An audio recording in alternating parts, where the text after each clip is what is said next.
बेबाक मुनसिफ में आप सभी का इस्तकबाल है। मैं हूं खुर्शीद रब्बानी। आज बात होगी क्या यूसीसी के जरिए फिर साधा जा रहा है मुसलमानों पर निशाना। दरअसल एक दिन पहले ही उत्तराखंड की पुष्कर धामी काबीना से यूसीसी यानी यूनिफॉर्म सिविल कोड को मंजूरी मिलने के बाद आज यूसीसी ड्राफ्ट को असेंबली में जो है वो पेश कर दिया गया है और इसी के साथ अब ये सवाल उठने लगे हैं कि क्या उत्तराखंड के बाद इसे पूरे मुल्क में लागू किया जाएगा। बहरहाल आपको बता दें कि उत्तराखंड सीएम पुष्कर सिंह धामी ने हाउस में यूसीसी बिल पेश कर दिया है। माना जा रहा है कि कल असेंबली में इस बिल को पास करा लिया जाएगा और बहुत सारी बातें इस ड्राफ्ट के अंदर हैं। जो ख्वातीन के हुकूक हैं वो एक जैसे होंगे, वो किसी भी मजहब की ख्वातीन हों। शादी ब्याह से जुड़े जो है वो मसले भी एक जैसे ही होंगे। वहां पर शादी की जो उम्र है वो ये नहीं होगा कि ये मुसलमान की अलग है, मुस्लिम जो लड़की है उसकी अलग है, हिंदू की अलग है, बल्कि इसे लागू करने के बाद, इसके लागू होने के बाद तमाम तरह का जो मसले मसाइल थे वो उनके मुताबिक एक जैसे हो जाएंगे। गोद लेने की जो एक प्रक्रिया होती है, एक सिस्टम होता है, वो अब मुस्लिम खवातीन भी ले पाएंगी, वो उनके ऊपर भी लागू होगा। इद्दत का मसला है उसको खत्म कर दिया जाएगा। हलाला मसला जो है हमेशा से उसके ऊपर बात होती रही है, हलाला जो एक कुरीति है एक तरीके से, तो उसको भी खत्म करने की बात कही गई है। तो बहरहाल ये यूसीसी किस तरीके से ये नाफिज होगा, कैसे, इसके ऊपर जो है अभी से मुखालफत भी शुरू हो गई है, तमाम तरह के बयानात आ रहे हैं और इसको जो आइन में मजहबी आज़ादी मिली गई है उसके ऊपर भी हमला करार दिया जा रहा है। बहरहाल इस मसले पर बात करने के लिए एक खास मेहमान मेरे साथ हैं। कांग्रेस से डॉक्टर जमाल हसन साहब हमारे साथ हैं। इनके अलावा शादाब शम्स साहब जो हैं हमारे साथ हैं। आप चेयरमैन हैं स्टेट वक्फ बोर्ड उत्तराखंड के। और इनके अलावा सीनियर सहाफ़ी दिनेश शर्मा जी भी हमारे साथ हैं और साथ ही दिल्ली से खालिद रजा खान सीनियर सहाफ़ी भी हमारे साथ जुड़ चुके हैं। तमाम मेहमानों का मैं इस्तकबाल करता हूँ और पहला सवाल शादाब शम्स साहब आपसे ही। जाहिर तौर पर आप जो है हुकूमत की नुमाइंदगी कर रहे हैं, बीजेपी से भी आपका ताल्लुक है, अब आप उत्तराखंड हुकूमत का एक हिस्सा है। स्टेट वक्फ बोर्ड के चेयरमैन के तौर पर आप जिम्मेदारियां संभाल रहे हैं। यूसीसी यूनिफॉर्म सिविल कोड जो है वो असेंबली में पेश कर दिया गया है। जाहिर तौर पर पहले काबीना में पास हुआ, फिर पेश हुआ और कल जो है वो असेंबली में भी शायद उसके ऊपर वोटिंग होगी, चर्चा होगी, बहुत सारी चीजें होंगी पास होने की। उसकी उम्मीद है कि कल वो पास हो जाएगा। मुखालफत भी इसकी शुरू हो गई है, मगर लोग जानना चाहते हैं कि इसके अंदर कौन कौन सी वो बातें हैं जो मुस्लिम समाज को एक्सेप्ट आपके मुताबिक करनी चाहिए। देखिए, मैं इतना जरूर कह सकता हूं कि यूनिफॉर्म सिविल कोड एक विकसित भारत का एक पहला प्लेटफॉर्म है और इसके ऊपर बहुत ईमानदारी के साथ मेहनत की गई है। एक पूरी जो ड्राफ्ट कमेटी थी जिसमें जस्टिस थे, कई सारे बहुत लर्नड लोगों को इस कमेटी में रखा गया था कि वो एक बहुत खूबसूरत ड्राफ्ट बना के दें, क्योंकि अभी ये ड्राफ्ट सदन की संपत्ति है और कल ये सदन के पटल पर रखा जाएगा। तो एग्जैक्ट क्या है और क्या क्या उसके अंदर कंडीशन सामने आई है, उसके बाद ही मुझे लगता है कि कोई चर्चा, सार्थक चर्चा उसके ऊपर की जा सकती है। मैं इतना जरूर कहूंगा कि जब एक हम यूनिफॉर्मिटी की बात करते हैं, हम ये बात करते हैं कि एक जैसा कानून सबके लिए हो, तो जिससे देश को ताकत मिले, तो मुझे लगता है कि वो सारी चीजें तभी ब्रीफिंग में उनके ऊपर डिस्कशन किया जा सकता है जब चीजें सामने आ जाएंगी। मोटे तौर पे जो अभी हमें पता चला है वो ये है कि शादी के जो कस्टम्स हैं सब अपने अपने कस्टम्स को फॉलो करेंगे और उन कस्टम्स को सबको रजिस्टर्ड कराना पड़ेगा। यानी कि जो फेरे करने वाला है वो फेरे करेगा, जो निकाह करने वाला है वो निकाह करेगा। लेकिन अब खाली इससे काम नहीं चलेगा, अब आपको अपने जो मैरिजेस हैं उन्हें रजिस्टर्ड कराना पड़ेगा। उसी तरह से तलाक का मामला भी है कि तलाक के लिए लगभग 6 महीने का वक्त दिया जाएगा। इस बीच में आपके बीच में कॉम्प्रोमाइज हो सकता है तो बहुत अच्छी बात है और इसके लिए भी आपको कोर्ट को अवगत कराना पड़ेगा। तो मुझे लगता है ये कंडीशंस बेहतर वाली लाइन है। इसी तरह से एक बात ये भी आई है कि बेटियों को उनके अधिकार दिए जाएंगे। बेटियों को 50% का राइट दिया जाएगा कि अगर एक बेटा एक बेटी है तो दोनों के बीच में 50-50 प्रॉपर्टी तकसीम होगी और ऑटोमेटिकली अब किसी से पूछने की जरूरत नहीं होगी। वो उसके जो रिकॉर्ड्स होंगे बच्चों के नाम में, बेटे और बेटी, वो दोनों अपने आप दर्ज हो जाएंगे। तो इस तरह की बहुत सारी चीजें सामने आई हैं। मुझे उम्मीद है कि ये यूनिफॉर्म सिविल कोड जो यूसीसी उत्तराखंड के युवा मुख्य पुष्कर सिंह धामी जी का एक कमिटमेंट था, वो कमिटमेंट फुलफिल होता हुआ नजर आ रहा है। हमें उम्मीद है कि हम चीजें ड्राफ्ट पूरी तरह से सामने आ जाए तो जो लोगों को कहीं गुमराही भी है, कुछ लोग जो अपनी नाराजगी भी दिखा रहे हैं, हम उन लोगों से बैठ के बात करेंगे और एक बेहतर समाधान निकालेंगे और जितना समझा सकेंगे तो समझाएंगे, और कुछ हमारे समझने लायक बात भी होगी तो उसे भी समझेंगे और चीजों को पॉजिटिव नोट के साथ आगे। मगर क्या गुंजाइश होगी, चूंकि ड्राफ्ट जो है वो उसको मंजूरी मिल चुकी है काबीना की, अब जो है वो हाउस में जा चुका है और जाहिर तौर पर उस पर बहस भी होगी, पास भी होगा, तो अब कहां गुंजाइश बचेगी? मेरा ख्याल कि वो भी एक बड़ा मसला है। बहरहाल मैं वापस आऊंगा आपके पास। डॉक्टर जमाल हसन साहब, पहला रिएक्शन क्या है? पहला सूबा बन जाएगा आजादी के बाद, पहला सूबा जो है बन जाएगा उत्तराखंड यूसीसी को लागू करने वाला, और जाहिर तौर पर जो है वो आर्टिकल 25 की बात भी होती है, और उसमें लोग कह रहे हैं कि भाई किस तरीके से जो मजहबी आज़ादी है मिली हुई है उसके ऊपर कहीं ना कहीं एक तरीके से हमला है। बहुत सारी जो है वो एग्जाम्पल्स भी दे रहे हैं। मगर आपके मुताबिक, जाहिर तौर पर आप कांग्रेस के लीडर के तौर पर यहाँ बैठे हैं, कांग्रेस का क्या मौक़िफ़ है इस पर? जैसे मेरे जो साथी वहाँ उत्तराखंड के वक्फ बोर्ड के चेयरमैन यहाँ बैठे हैं, उन्होंने अपनी बात रखी। उन्होंने एक बात कहा सबसे पहला, मुझे सुन के हंसी लगी कि एक यूसीसी से ये विकसित भारत की कल्पना कर रहा है।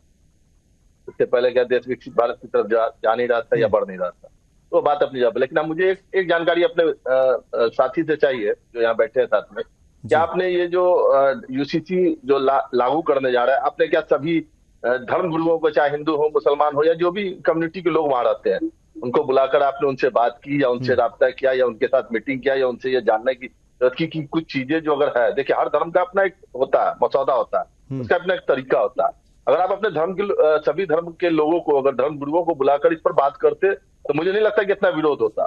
आपने बड़ा आराम से इजीली कह दिया कि नहीं, उसमें मतलब शादी जो है जिनका अपने तरीके से, जिनका जिस धर्म के हिसाब से होता है वो होगा।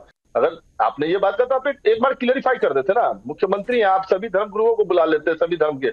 यहाँ पर मसला ये हो रहा है ना कि आप किसी के धर्म के हिसाब से उसकी आजादी को छीनने की बात कर रहे हैं। देखिए शादी के लिए जो भी है 18 और 21 या जो भी है, ये नई चीजें नहीं है। लेकिन मेरा ये मानना है कि कुछ चीजों को हर धर्म के जो मतलब जैसे हिंदू में पुजारी है, मुसलमान में मौलाना है, क्रिश्चियन में पादरी है, इस टाइप के जो लोग थे, लोगों को बुलाकर इन चीजों पर बात करनी चाहिए थी। सरकार को इतनी जल्दबाजी क्यों है? और मैं एक ही बात कहता हूँ, जब जब चुनाव का माहौल होता है, चुनाव नजदीक आती है, तो एक माहौल बनाया जाता है देश में हिंदू मुसलमान है। क्योंकि आप एक चीज देख लीजिए, मैं एक आज वो रिपब्लिक टीवी के एक एंकर का न्यूज सुन रहा था मैं, जो बड़ा बेहयाई से कह रहा था कि तुम्हारे बाप को भी दम होगा तो नहीं रोक सकते अगर पूरे देश में यूसीसी। मतलब आप इस टाइप के लाइन का वर्सन क्या मतलब? आप ये दिखाना चाह रहे हैं कि मुसलमान के खिलाफ है यूसीसी, तो ये क्लियर करना चाहिए था ना पुष्कर सिंह धामी जी को। जो एक माहौल, जो मैंडेट बनाया जा रहा है, इस मैंडेट को तोड़िए ना। आपने मुख्यमंत्री जो है पुष्कर सिंह धामी को बुलाना चाहिए था सभी धर्म गुरुओं को। शादाब साहब जवाब देना चाह रहे हैं। जी बोलिए। हाँ शादाब साहब। हमारे जो पैनलिस्ट बैठे हैं, मुझे जमाल साहब बहुत, हाँ कांग्रेस के, तो उन्होंने एक प्रश्न उठाया कि विकसित भारत की ओर कैसे होगा। विकसित भारत की ओर ऐसे होगा कि जो विकसित देश हैं उनमें यूसीसी लागू है, चाहे वो अमेरिका है, चाहे इंग्लैंड है, चाहे जर्मनी है, फ्रांस है, और वहां भी हर मजहब के लोग, चाहे हिंदू हो, मुस्लिम हो, सिख हो, ईसाई हो, सब ईमानदारी के साथ अपनी अपनी इबादत कर रहे हैं। तो इसलिए मैंने कहा कि जब विकसित भारत की बात हमने कही, तो क्योंकि विकसित देशों में ऑलरेडी यूसीसी लागू है, इसलिए विकसित भारत की बात कही। एक दूसरा, उन्होंने कहा कि धर्म गुरुओं से बात करनी चाहिए थी, और क्योंकि दूर बैठे हैं, शायद उनको अज्ञानता है, इस बारे में नॉलेज नहीं होगी, क्योंकि वो उत्तराखंड से नहीं है। यहाँ सब लोगों को बुला के सबसे राय मशवरा किया गया। मुस्लिम उलेमाओं के साथ हज कमेटी रुड़की पीरान कलियर में बैठा गया था, उन तमाम लोगों की राय मशवरा लिए गए थे, और उसके अलावा भी तमाम उलेमाओं से डिस्कशन किया है।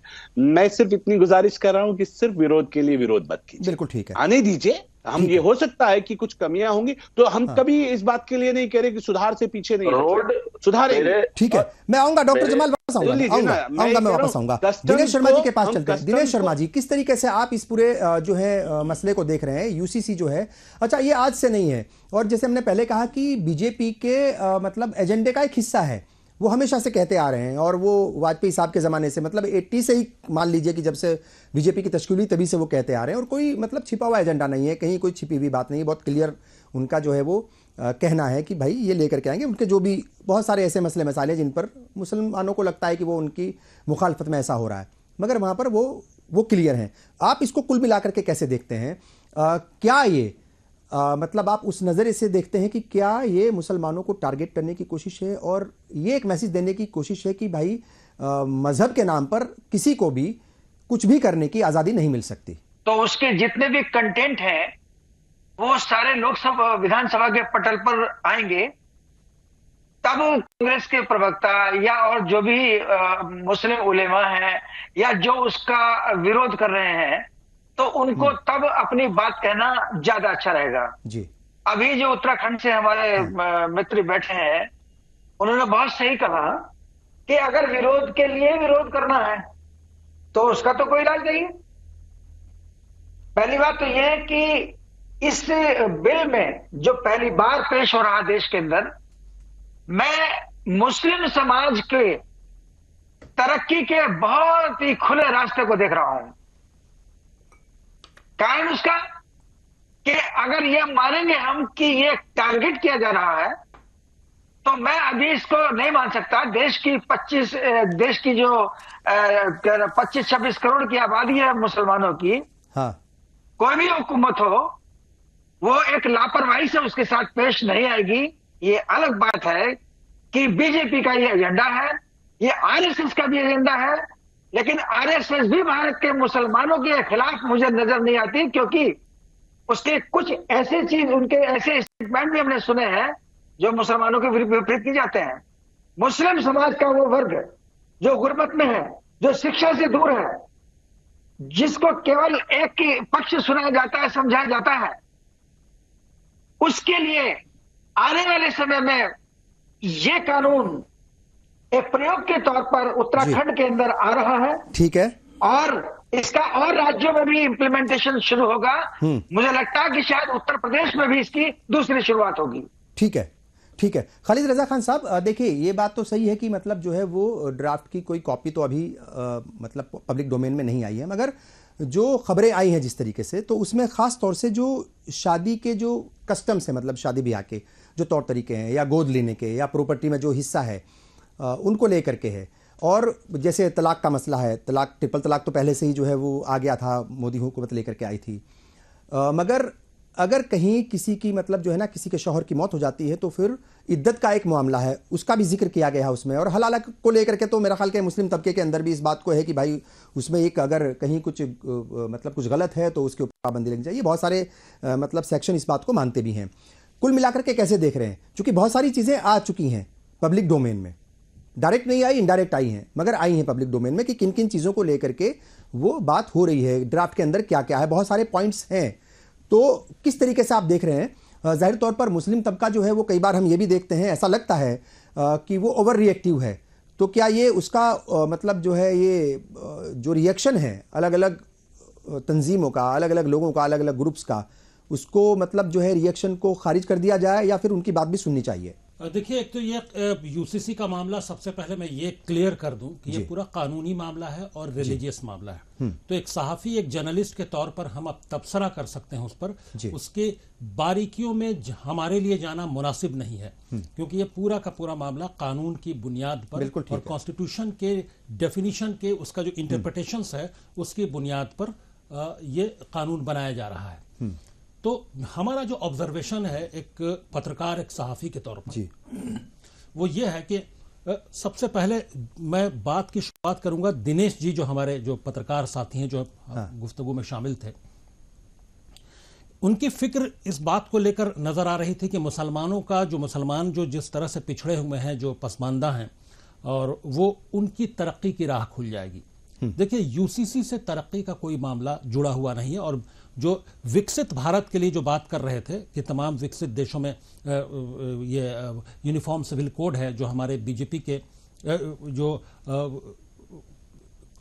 उत्तराखंड से आते हैं, जो वहाँ के चेयरमैन है शादाब साहब।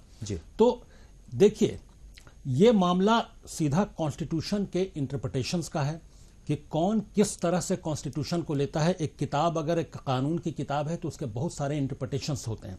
तो इंटरप्रिटेशंस अपने हिसाब से करके उसको उस हिसाब से लागू करने की बात है। बीजेपी और की हुकूमत है, बीजेपी का जो इंटरप्रिटेशंस है, जो उसकी समझदारी है, उसके हिसाब से उन्होंने जो कानून को समझा है कि यूनिफॉर्म सिविल कोड देश में होना चाहिए। रिकमेंडेशंस है, आर्टिकल 44 में ये रिकमेंडेशंस पहले से है, तो उसको वो लागू करना चाहते हैं। और उत्तराखंड ये पहला स्टेट होने जा रहा है। लेकिन इसमें बहुत सारी दिक्कतें भी हैं कि आर्टिकल 25 जो आजादी देता है रिलीजियस फ्रीडम की, उसका क्या होगा? क्या आर्टिकल 44 में जो बात कही गई, जो रिकमेंडेशंस हैं, क्या वो आर्टिकल 25 के साथ तकरार में नहीं है? इस बात पर बहस होनी चाहिए, इस बात पर क्लैरिटी होनी चाहिए कि अगर यूनिफॉर्म सिविल कोड लागू हो जाता है तो फिर आर्टिकल 25 का क्या होगा, रिलीजियस फ्रीडम का क्या होगा, सबको अपने हिसाब से मजहबी आज़ादी और उसके अपने कस्टम के हिसाब से जीने का हक का क्या होगा? तो बहुत सारे सवालात हैं। अगर इसको थोपने की बात है, अगर इसको सिर्फ मेजोरिटी माइनॉरिटी के, अगर हाउस में मेजोरिटी है तो हम उसको मनवा लेंगे, तो कोई भी कानून मेजोरिटी और माइनॉरिटी से तो बनता तो है, लेकिन उसको जबरदस्ती मनवाना, और जो कहीं भी माइनॉरिटी, अगर चाहे वो, हम सिर्फ रिलीजियस माइनॉरिटी की बात नहीं कर रहे हैं, हम थॉट के लेवल पर जो माइनॉरिटीज में है, जो कॉन्स्टिट्यूशन के इंटरप्रिटेशंस को अलग तरीके से देखते हैं, मैं उन माइनॉरिटीज की बात कर रहा हूं। उसमें हिंदू, मुसलमान, सिख, ईसाई, पारसी सभी हो सकते हैं। तो वो जो थॉट के लेवल पे जो माइनॉरिटी है, क्या उनको अपने थॉट के हिसाब से जीने का हक नहीं है? या आर्टिकल 19 भी इस बात की इजाजत देता है। तो आर्टिकल 19 हो, आर्टिकल 25 हो, आर्टिकल 25 के बाद फिर बात उठेगी 29 और 30 के। अब किसी भी रिलीजन, यानी जो रिलीजियस माइनॉरिटी है, उसको अपने हिसाब से रिलीजियस इंस्टीट्यूशन बनाने का, एजुकेशन इंस्टीट्यूशन बनाने का हक है। फिर उसका क्या होगा? अगली बारी फिर उसकी होगी। तो ये उस पर तो सवाल उठ ही रहे ना, सुप्रीम कोर्ट तक बात पहुंच गई है, लगातार वो तो चीजें हो ही रही हैं। शादाब साहब जो है वो, मेरा ख्याल के आपके कुछ सवालों का या कुछ बातों का जो है वो रिएक्शन देना चाह रहे हैं, जवाब देना चाह रहे हैं। जी शादाब साहब। तो खालिद रजा साहब अभी जो बात कर रहे थे, उन्होंने 2-3 बातें कही। उन्होंने कहा बीजेपी के एजेंडे का हिस्सा है। बीजेपी के एजेंडे का हिस्सा है, लेकिन ये कॉन्स्टिट्यूशन के, जो हमारा संविधान है, उसकी प्रथम लाइन में ये था कि देश के अंदर एक कानून होना चाहिए। आर्टिकल आपने बता ही दिया, आर्टिकल 44। लेकिन अच्छी बात ये है कि मैं ये कह रहा हूं कि जब देश का संविधान अगर कुछ चाहता है और बीजेपी भी वो चाहती है, तो इसमें बीजेपी के चाहने से ऐतराज क्यों? सिर्फ इसलिए कि हम भारतीय जनता पार्टी, इसलिए आप हमसे नफरत करेंगे, इसलिए आप हमारी हर बात को काटेंगे कि हम भारतीय जनता पार्टी से आते हैं? क्या आपको ये हमेशा ये दुख सताता रहता है, डर सताता रहता है कि बीजेपी वाले हैं तो गलत ही करेंगे, हमारे लिए कोई अच्छा नहीं करेंगे? नेगेटिविटी से भरी हुई इतनी जो जज्बात हैं, ये क्यों हैं? मेरी आज तक समझ में नहीं आया। मैं सिर्फ और सिर्फ इतना कह रहा हूं, हम अपने लोग, पॉलिटिकल एक्टिविस्ट की हैसियत से नहीं बोल रहा हूं। प्लीज आप समझिए कि मैं इंटरप्रिटेशंस और तकरार, मैं कॉन्स्टिट्यूशन का जी मैं अपनी बात कंप्लीट कर लूं, फिर उसके बाद मैं आपको सुन पाऊंगा, क्योंकि मुझे लग रहा है कि वॉल्यूम का थोड़ा सा दिक्कत है। वो कह रहे हैं कि भाई जो आज़ादी जो है आपको आइन दे रहा है, और आप कह रहे हैं कि है उसके अंदर कि भाई ये कानून होना चाहिए, मगर जो भी इस तरह के, मतलब अगर हम देखें तो आईपीसी भी है, और अभी तो नया कानून बन गए, मतलब जो है उसमें संशोधन किया, और अभी पिछले सेशन में जो है वो तमाम चीज़ें हुई हैं, तमाम नया कानून आए हैं, तो उसके तहत तो तमाम चीज़ें हैं ही। मगर सवाल ये है कि अक्सर ये बात होती है कि आप क्या पहनोगे, क्या खाओगे, मतलब आपके घरों तक पहुंचा जाएगा, फ्रिज तक झांका जाएगा कि मतलब आप क्या खा सकते हो क्या नहीं।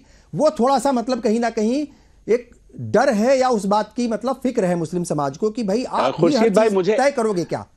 जी खुर्शीद भाई, मुझे आपसे उम्मीद नहीं है कि आप इस तरह का प्रश्न इनकी तरफ से उठाएंगे, क्योंकि इस पे जो यूसीसी है, इस पे खाने पीने का कोई लाइनअप ही नहीं है। यहाँ तो कस्टम्स को भी मैं ये नहीं कह रहा हूं कि आप इसमें उठा रहे हैं, पर वो कह रहे हैं कि मतलब स्टेप बाय स्टेप आप उधर बढ़ रहे हैं क्या?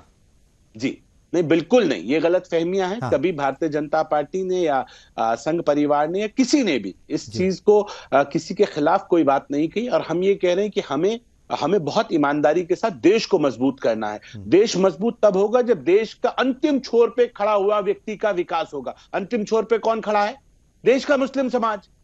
आज अगर कुप्रथाओं को, या वो प्रथाएं जो आज गैर जरूरी नहीं है, इस्लाम ने तो हमेशा इसकी पैरवी की है कि जब जब जरूरत पड़े आप अपने अंदर इस्लाह कीजिए अपनी, तो इसमें कोई दिक्कत नहीं है। मुझे लग रहा है कि जहां इस्लाम आड़े आएगा वहां आप के सवाल उनके जवाब हम आपको क्लियर करने की कोशिश करेंगे। जी शादाब साहब, एक मेरा सवाल यह है कि क्या मुसलमानों को, हिंदुओं को, सिखों को क्या अपने रिलीजियस बुक के मुताबिक, अपनी मजहबी किताबों के मुताबिक जीने की आजादी है?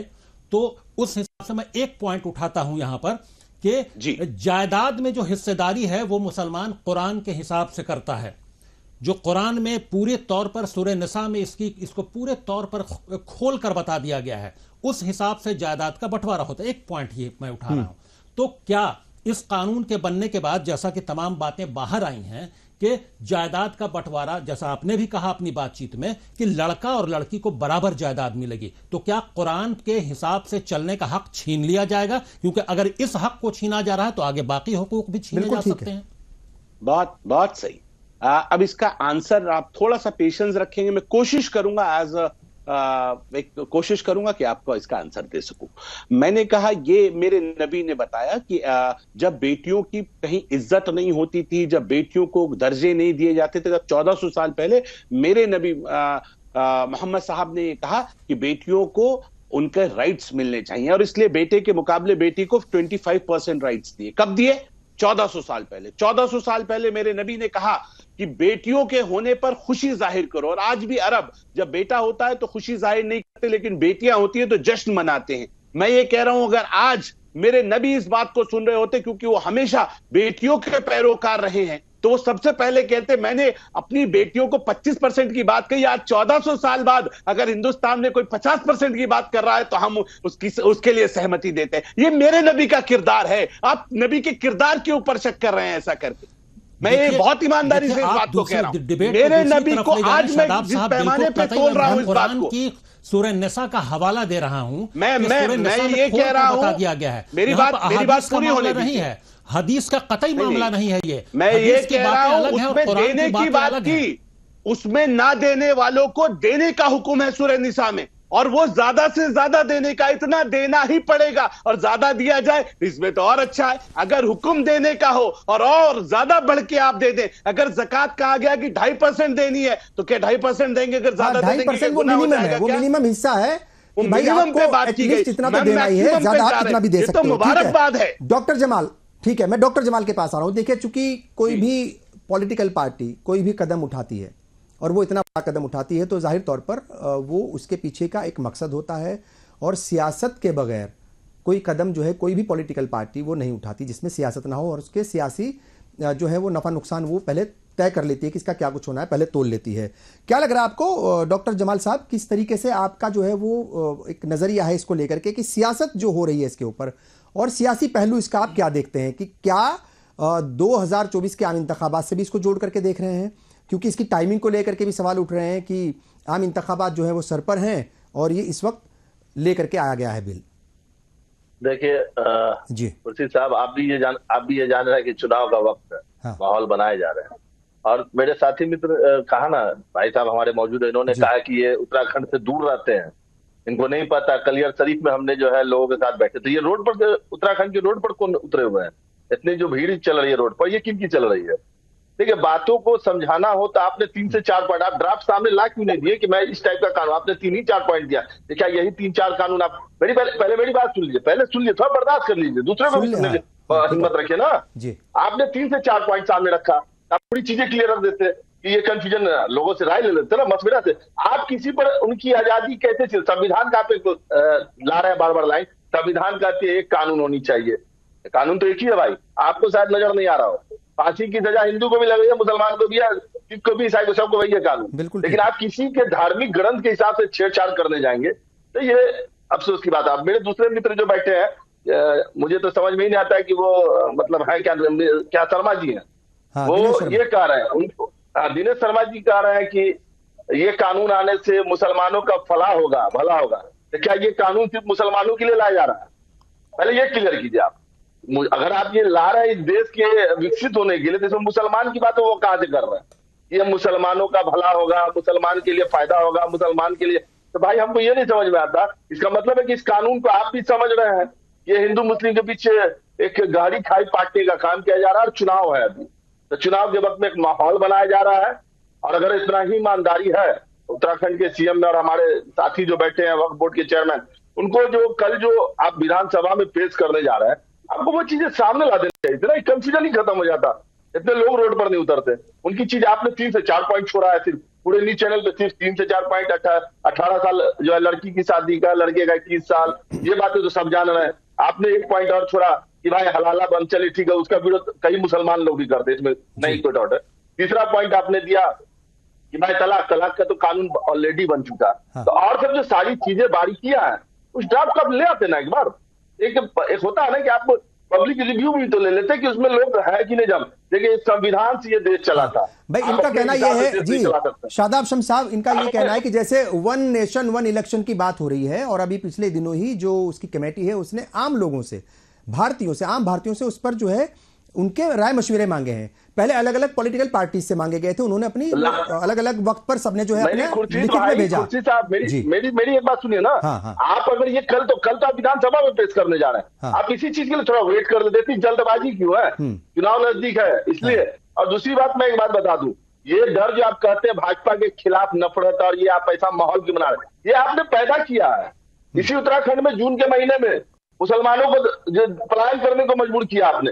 क्या बात कर रहे हैं आप? अगर अच्छे पोजीशन पे, इसका मतलब ये नहीं कि मुसलमानों की हालत वहां बहुत अच्छी है। आप डरा के वहां चल रहे हैं मुसलमान, अगर मुंह खोलने जाएंगे तो बहुत सारी बातें निकल जाएंगी। आप मजबूत है, आप सही हालत में, इसका मतलब कि पूरे मुसलमान वहां ठीक नहीं है। लेकिन जो कानून लाइए उसको थोड़ा सा पेश कीजिए, लोगों को मौका दीजिए। दिनेश शर्मा जी, मैं दिनेश जी के पास आ रहा हूँ। शम्स साहब, इससे पहले आपके आऊँ, एक बार दिनेश जी के पास में आ रहा हूँ। दिनेश शर्मा जी, देखिए जो अभी जमाल साहब कह रहे थे, अगर देखा जाए एमएसपी का कानून आया था और फिर कितने दिन तक जो है वो मतलब 1.25 साल के करीब, 1 साल से ज़्यादा तक जो है उसके ऊपर वो हंगामा मचा और धरना प्रदर्शन हुए जगह जगह, और फिर वो कानून जो है कहा प्राइम मिनिस्टर ने कि शायद मैं समझाने में नाकाम रहा, मेरी जो है तपस्या में कुछ कमी रह गई थी। ठीक है साहब, उसके बाद अभी लेटेस्ट अगर हम बात करें, एक नया कानून आया था ट्रैफिक रूल्स को लेकर के। ठीक है, उसके खिलाफ जब ट्रांसपोर्टर्स सड़कों पर उतरे तो 3 दिन के अंदर ही उसको होल्ड कर लिया गया और उसको एक तरीके से बैकफुट पर आ गई हुकूमत।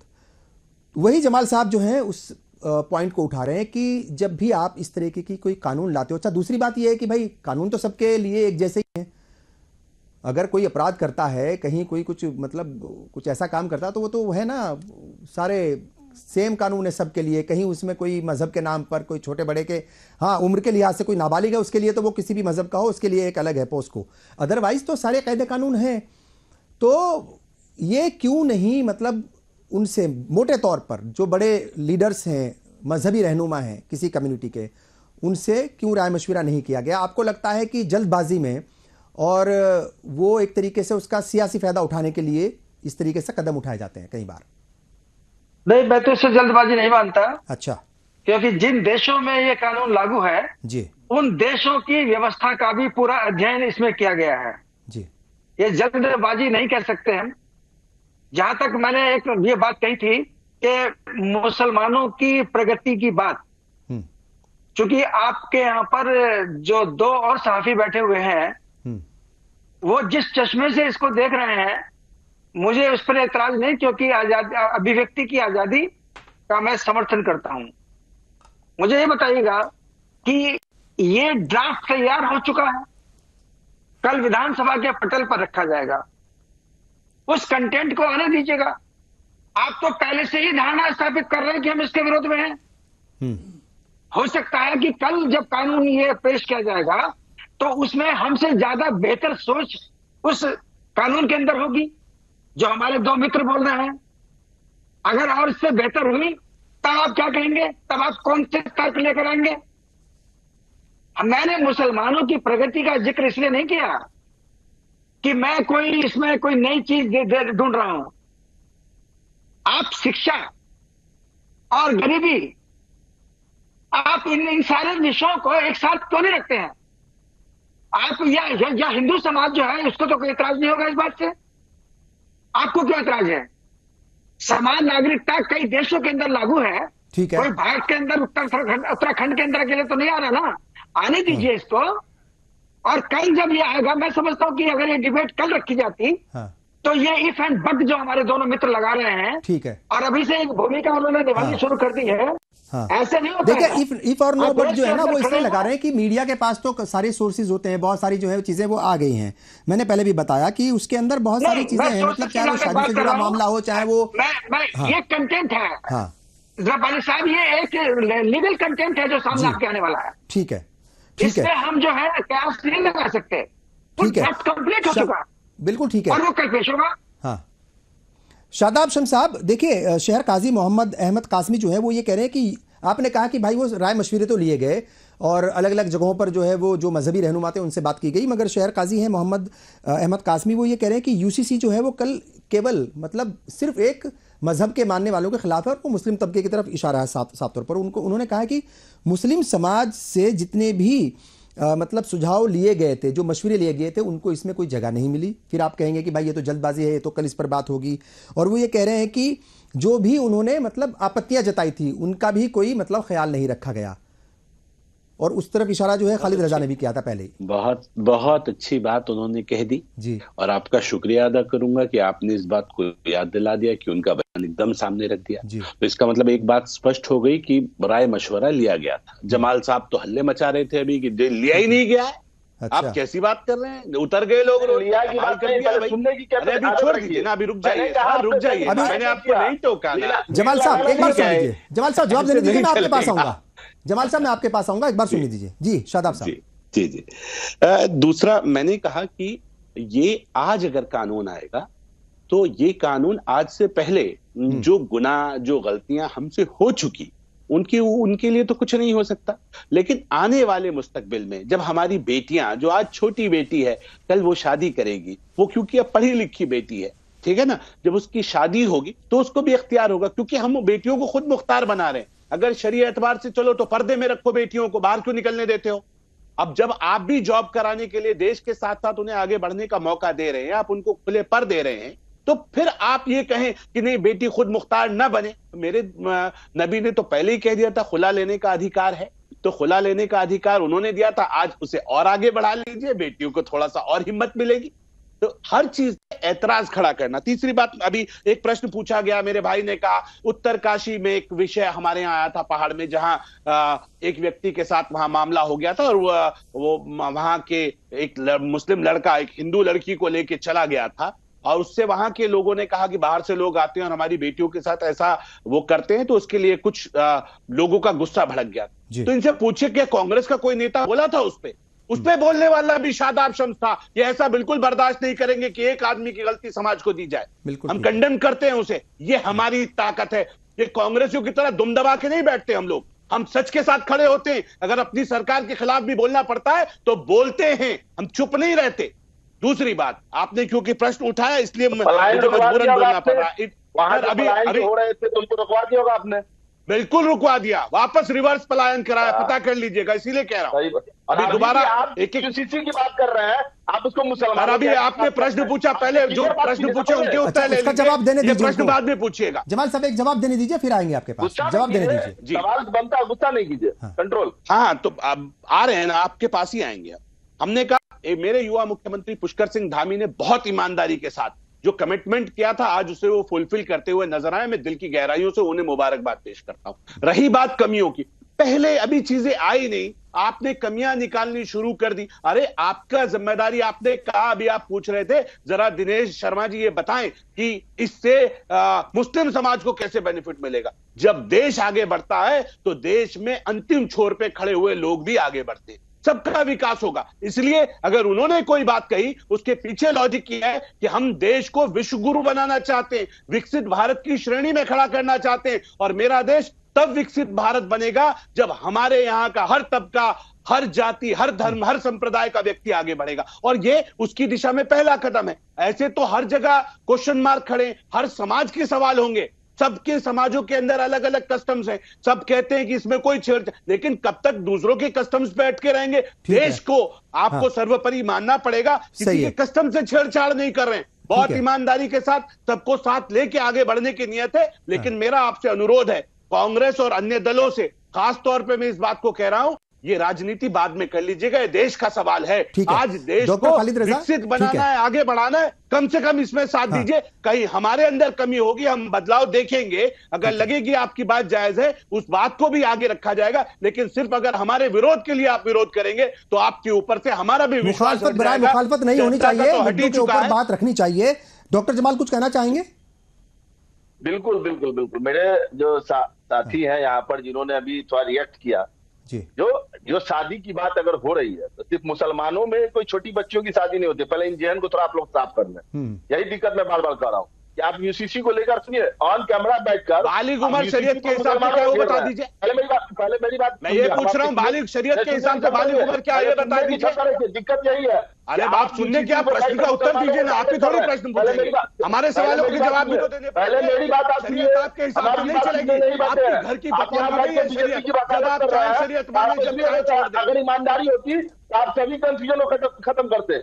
आप जो बार बार मुसलमानों को टारगेट कर रहे हैं, तुम क्या मुसलमानों में भी मुसलमानों को टारगेट? आप जैसे मुसलमान खुद आके कह रहे हैं कि हमें टारगेट किया जा रहा है, हमने किसी को टारगेट नहीं किया। आप जैसे मुसलमान कह रहे हैं आप हमें टारगेट कर रहे हैं, ये तो बता दीजिए कहाँ टारगेट किया हमने। कहीं हमने तो हिंदू बेटियों के लिए भी यही कानून लागू किया। आप चाहते ही नहीं है मुस्लिम बेटियों के लिए कुछ अच्छा हो, ये गलत बात है आपकी।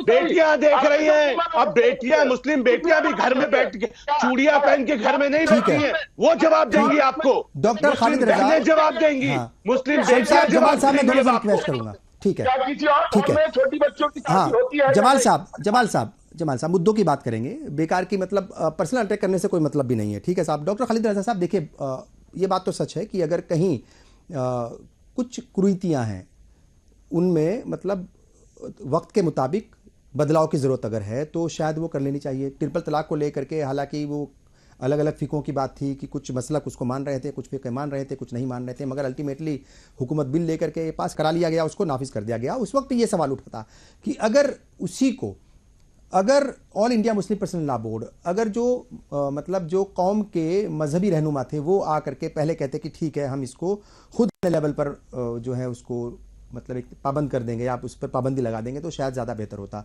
देखिए हिंदू समाज के अंदर भी एक ज़माने में सती प्रथा चलती थी, उसके लिए एक लंबी जद्दोजहद उस वक्त राजा राम मोहन राय ने की थी।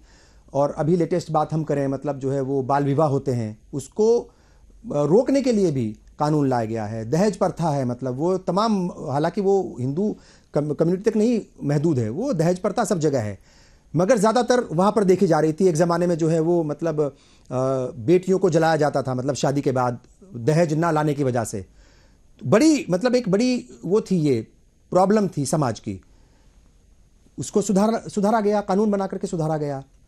अगर कुछ ऐसी चीज़ें हैं जो मज़हब से नहीं टकराती और सुधार की गुंजाइश उसमें है, और जाहिर तौर पर किसी भी आप मुल्क में रहते हो तो उसके कायदे कानून मानना भी जो है आपकी जिम्मेदारी है एक शहरी होने के नाते। ये तो इस्लाम का भी मतलब इस्लाम भी इस बात को कहता है। तो अगर सुधार के नाम पर कानून लेकर के आ जा रहा तो उसमें बुराई क्या है? देखिए इसमें बुराई बिल्कुल नहीं है जी। बुराई अगर मामला अगर बराबर, अगर सही नियत से किया जाए हाँ। तो और तमाम के हुकूक उसमें, और जो तमाम के जो लोगों के राइट्स हैं उसमें अगर महफूज हैं तो किसी भी कानून को लाने में कोई हर्ज नहीं है। बात तब तकरार की हो जाती है जब लोगों के हुकूक, लोगों के राइट्स जब कम होने लगते हैं, जब उन पर अटैक होना महसूस होता है, तब सवाल उठता है। एक छोटी सी मिसाल मैं दे दूं कि यूनिफॉर्म सिविल कोड के जो रिकमेंडेशंस हैं कॉन्स्टिट्यूशन में, उत्तराखंड सरकार जब लाई है, जो बातें, जो पॉइंट सामने आए हैं, उनमें अनुसूचित जनजाति, शेड्यूल्ड ट्राइब्स को इससे बाहर रखा गया है। तकरीबन 3 लाख जो आबादी है उस छोटे से स्टेट में, उनको और सिख कम्युनिटी को भी, उनकी भी बहुत सारी तो जो ऐसे कस्टम से रखा गया। उसकी वजह है, उसकी वजह बताई गई है कि चूंकि उनके कल्चर को 3 लाख की आबादी में अलग अलग छोटे छोटे जो ट्राइब्स हैं, उनके अलग अलग गॉड्स हैं, उनके अलग अलग रिलीजियस जो इंक्लिनेशन है वो है, तो अलग अलग कई तरह के रिलीजन उसी 3 लाख में है। तो उनको प्रोटेक्ट करने के लिए, ताकि उनका कल्चर प्रोटेक्टेड रहे और उनके जो राइट्स हैं वो प्रोटेक्टेड रहें, तो भाई जब इसी तरह से एक बड़ी आबादी अगर इस महसूस कर रही है कि उनके राइट्स, उनके कल्चर प्रोटेक्टेड नहीं है, तो उनको भी, उनकी भी बात सुन के उनको भी ऐसी आज़ादी होनी चाहिए। तो जब ट्राइबल्स को प्रोटेक्ट किया जा सकता है, उनको कानून से बाहर किया जा सकता है, तो बाकी लोगों को हक है कि वो इसका हवाला देकर वो अपनी बात रखें, अपने हुकूक की बात करें। इसमें हर्ज कहां है, इसमें किसी को रिएक्ट करने की भी बात नहीं है।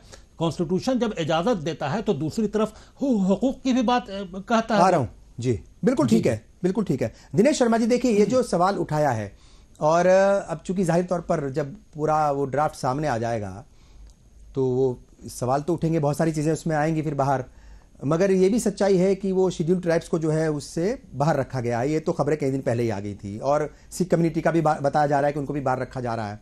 और जब नेशनल लेवल पर यह आएगा तो अक्सर ये बात होती है कि हिंदू समाज ही उसकी मुखालफत करेगा, चूंकि हिंदू समाज में आज भी कई सारी ऐसे मतलब कस्टम्स हैं अलग अलग, मतलब जो है वो क्षेत्रों में, अलग अलग इलाकों में, कि जहां वो मामा जो है अपनी भांजी से शादी होती है, जहां पर आज भी ऐसे कई मतलब जो है ट्राइब्स हैं जहां पर वो एक खातून के कई सारे पति होते हैं, मतलब जिस तरीके से महाभारत में दिखाया गया था। बहुत सारी चीजें हैं और भी ऐसी, मतलब जिनका जिक्र जो है वो होता है। तो उनको अगर आप बाहर रख रहे हैं और फिर मुस्लिम तबके की ही तमाम चीज़ों को उसमें लेकर के आ जा रहा है, तो फिर वो सवाल उठते हैं, फिर लगता है कि कहीं ना कहीं सियासत हो रही है, उनको दबाने की कोशिश, या उनके जो मजहबी रसूमात हैं उनको उनके साथ खिलवाड़ किया जा रहा है। देखिए, मैं अभी एकदम से इस निष्कर्ष पर नहीं पहुंच सकता जी कि कल जो ड्राफ्ट आ रहा है उसके अंदर क्या है जी। जहां तक बाकी समाज के लोगों के अंदर कुरीतियों का प्रश्न है, तो आपने बहुत अच्छा सवाल उठाया जी। ऐसा है, इसमें कोई दो राय नहीं। हिंदू, मुस्लिम, सिख, ईसाई, जितनी भी जातियां, जितने भी समाज हैं, हाँ, कोई बुराइयों से अछूता नहीं है। बिल्कुल ठीक है। लेकिन आगे एक प्रश्न यहां पर आता है, मैं ये जानना चाहता हूं कि खास तौर से जो डिबेट ये है, ये मुसलमानों के जो इश्यूज हैं उनके इर्द गिर्द दिखाई पड़ रही है जी। इसमें एक प्रश्न ये आता है कि इस देश के अंदर ऑलरेडी मुस्लिम पर्सनल लॉ मौजूद है। अगर मुसलमानों की ये समस्याएं हम डिस्कस कर रहे हैं बैठ के, क्यों? क्या मुस्लिम पर्सनल लॉ बोर्ड को नहीं लगा कि हमें ऐसे मामलों में हस्तक्षेप करना चाहिए, अपने समाज के लोगों को अगर करना चाहिए कि जिसके लिए समय समय पर ऐसे कानून आ रहे हैं? मुस्लिम पर्सनल लॉ बोर्ड पहले ही यूनिफॉर्म सिविल कोड की मुखालफत कर चुका है, कई बार बयान आ चुके हैं। जी, इसलिए हम कह रहे हैं ना कि मुस्लिम पर्सनल लॉ बोर्ड को इससे पहले ही अपनी भूमिका निभानी चाहिए थी। बिल्कुल ठीक है। अभी जो जमाल साहब ने जो मुस्लिम पर्सनल लॉ बोर्ड के जो वहां के अध्यक्ष है, उन्होंने एक बात कही है जी। और मैंने भी एक बात कही, शिक्षा और गरीबी। आप देखिएगा रब्बानी साहब, मुस्लिम समाज के अंदर एक जागरूकता बढ़ रही है, वो इस कानून से नहीं बढ़ने वाली है, वो स्वतः शिक्षा की तरफ जा रहा है। उसकी बेटियां, मुस्लिम समाज की बेटियां, जो युवा तबका है, वो अपने अधिकारों को भी महसूस कर रहा है और वो ये भी महसूस कर रहा है कि हमको कहां चला जा रहा है, किस नाम से चला जा रहा है। जिस दिन भारत के मुसलमान युवा और लड़कियां शिक्षा की तरफ अग्रसर होंगी या बढ़ेंगी, आप देखेंगे भारत के अंदर एक ऐतिहासिक परिवर्तन होगा। भारत के मुसलमान पाकिस्तान के मुसलमानों के साथ नहीं रहते हैं, उनके साथ जो हिंदू समाज जुड़ा हुआ है उसके रीति रिवाजों को भी वो समझते हैं। बिल्कुल ठीक है। और कठमुल्ला नहीं है, कठमुल्ला कुछ लोग हैं, चाहे वो हिंदुओं में हो और चाहे वो मुसलमानों में हो, सभी जगह पर हैं। लेकिन इस कानून की जो जहां तक आने की बात हो रही है, मैं अभी इस डिस्कशन में नहीं पहुंचूंगा। कल मैं देखूंगा कि कल ये वास्तव में क्या मुसलमानों को टारगेट कर रहा है जी। तो इसलिए मैं जो मेरे मित्र बैठे हुए हैं बाकी दो, कृपया इसको किसी और चश्मे से न देखें। और इस देश के अंदर आजादी है, अपनी बात को रखिए। जहां से आपने ट्रैफिक कानून का उल्लेख किया, यद्यपि वो ट्रैफिक कानून बहुत ही अच्छा है, क्योंकि बहुत सारी मौतें केवल इसलिए हो जा रही हैं कि आदमी आता है, हिट करके चला जाता है, लेकिन वो किसी एक के विरुद्ध नहीं है। इसी प्रकार आपको इस कानून से ये देखना होगा कि हम जो कहने जा रहे हैं, उत्तराखंड सरकार ने उसमें क्या किया है और हमारी आशंका क्या है। मुस्लिम पर्सनल लॉ बोर्ड मुसलमानों के मसाइल को हल करने में मैं पूरी तरह से विफल मानता हूं।